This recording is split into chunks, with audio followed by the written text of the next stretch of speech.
السلام عليكم ورحمة الله وبركاته.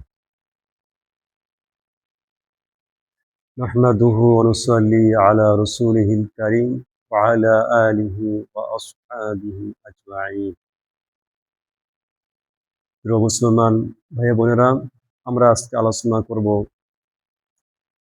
অত্যন্ত সংক্ষিপ্তভাবে যে মুত্তাকি কারা। কোরআনের ভাষায় আমরা শুনি,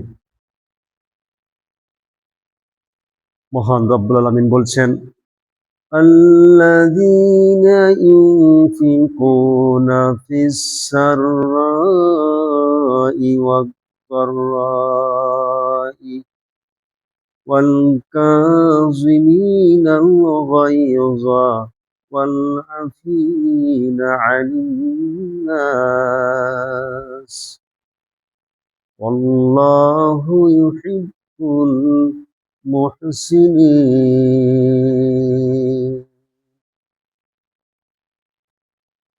মুত্তাকিদের জন্য আল্লাহ তাআলা জান্নাত তৈরি করে রেখেছেন।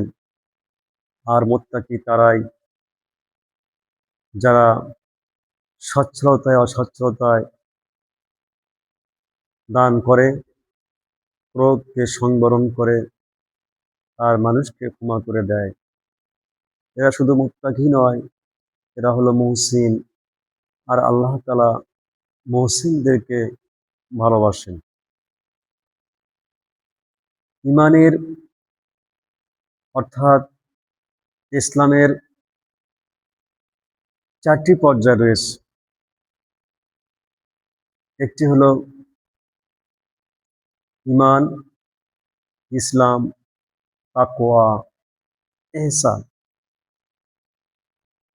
অর্থাৎ প্রথমে ইমান আনতে হবে, আর ইমান যারা অবলম্বন করে তারা হলো মুমিন। এরপর ইসলাম, ইসলাম যারা অবলম্বন করে তাদেরকে বলা হয় মুসলিম। এরপরে তাকওয়া, তাকওয়া যারা অবলম্বন করে তাদেরকে বলা হয় মুত্তাকি। আর সর্বশেষ পর্যায়ে যেটা, চূড়ান্ত ফাইনাল পর্যায়ে যেটা, সেটা হচ্ছে ইহসান। ইহসান যারা অবলম্বন করে তাদেরকে বলা হয় মুহসিন। অর্থাৎ এসএসসি, এইচএসসি, বিএসসি, এমএসসি, দাখিল, আলিম, ফাজিল, কামিল।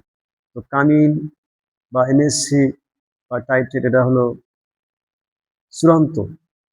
তেমনিভাবে ইসলামের নৈতিক ভিত্তি, ইসলামের নৈতিক যে পর্যায়, সে পর্যায় হলো ইমান, ইসলাম, তাকওয়া, ইহসান।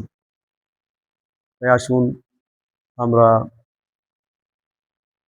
এমনভাবে জীবনযাপন করি যাতে করে আমরা ইসলামের যে নৈতিক 4টি পর্যায়, এই 4টি পর্যায়ে যেন আমরা উতরে যেতে পারি। মহান আল্লাহ রাব্বুল আলামিন তৌফিক দান করুন। আসসালামু আলাইকুম ওয়া রাহমাতুল্লাহি ওয়া বারাকাতুহু।